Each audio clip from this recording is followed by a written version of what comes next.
The world, as we know, is full of sensible people, doing sensible things, buying sensible cars, and riding sensible motorcycles. And then, there are the rest of us. The ones who think it's a good idea to customize a perfectly good motorcycle. But within this select group of petrol heads, there is one builder who is in a league of his own. A builder so original and so unique that makes all others look positively normal. Some will say it's just too far ahead of its time. Others will consider it as totally crazy. And that's usually halfway to what's considered brilliant. Welcome to Racertv. Whether you like it or not, you have to admit, this Ducati is something else. I would say, truly exceptional. I could use many other adjectives to describe it, but I think you get the idea. This rear section is possibly the most aerodynamic thing in the universe. Or at least, it would be, if you rode it backwards. Eccentric? Definitely.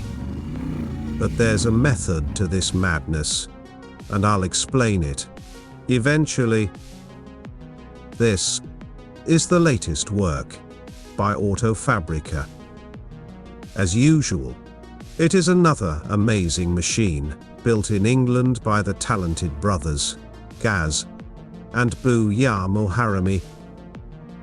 They build such incredible machines that I've already featured 8 of them on this channel, which frankly makes it even more embarrassing that I've ignored them for the last 5 years. Although they have built many magnificent projects over the years, I've always tried to show the most special ones. And this is definitely one of those. Interestingly, this is the first project by Fabrica, based on a Ducati. More specifically, on a 2024 Ducati Scrambler 1100 Pro.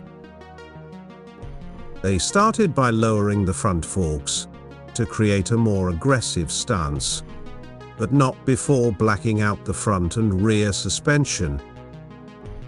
And why did they do that? Because by placing most of the pieces in the same color, it helps to achieve a clean and minimalist atmosphere. This is already a typical feature in all Fabrica works. And to show you how far they go in this pursuit, here is an interesting question. Are these clip-ons above the top yoke? Or below? Above, you say? Well, allow me to complicate things. Don't worry.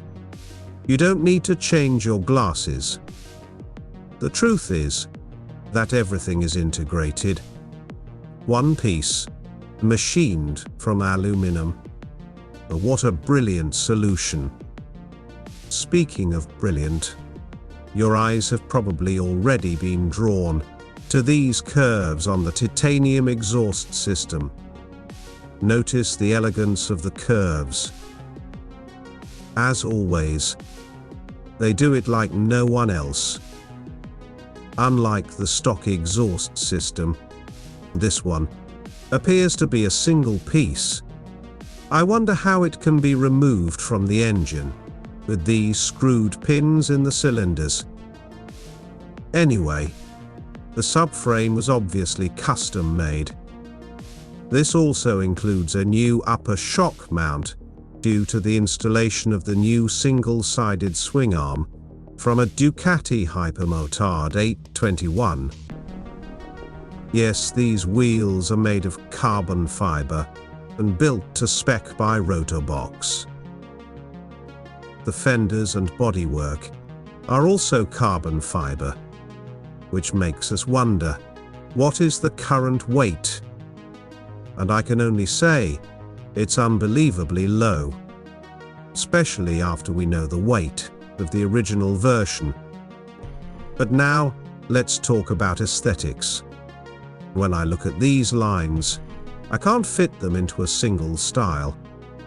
On the one hand, there is a clean and avant-garde look, with a sculpted silhouette, typical of a concept bike. But on the other hand, it still looks like a reasonably usable motorcycle. And of course it won't be the ideal choice for long trips, but the riding position seems to be relatively reasonable. And seeing all this in a single custom motorcycle is something very rare.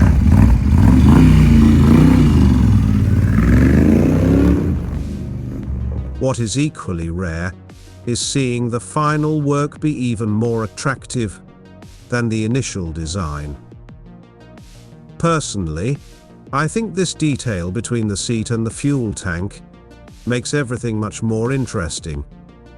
It might even seem more complicated, but the simple clean atmosphere is still there. And the overall shape of the gas tank, it's just fabulous. The rear cowl isn't exactly traditional CafeRacer, is it? But frankly, who cares? When a bike looks this good, you can stick a washing machine on the back, and I still wouldn't complain. Another interesting detail is the LED taillight, which was 3D printed. All controls and digital panel are still original, mainly because the electrics of modern motorcycles have proven to be quite, let's say, temperamental. And for that reason, moving the digital dash to this location was a very smart decision. Contrary to what it may seem at first glance, the fuel tank is not an isolated part. If you look closely, you will see that the cowl and the fuel tank are one piece. And so we come to the million-dollar question. What is the real purpose of this cover? According to the Fabrica team, it gives the bike two personalities. One when it's covered and stationary, and another when you're riding. But from a practical perspective, this cover helps protect the suede seat when parked for a long period of time. Yes, you could use a normal cover, of course, but that'd be like buying a Picasso and keeping the painting locked in a vault. In other words, this Ducati is simply too beautiful to be hidden. Whether it's in a garage or, let's face it, probably someone's living room. Therefore, the existence of this cover is yet another touch of genius in an absolutely brilliant project. Thank you for watching Racertv. And as always, I hope to see you on the next video.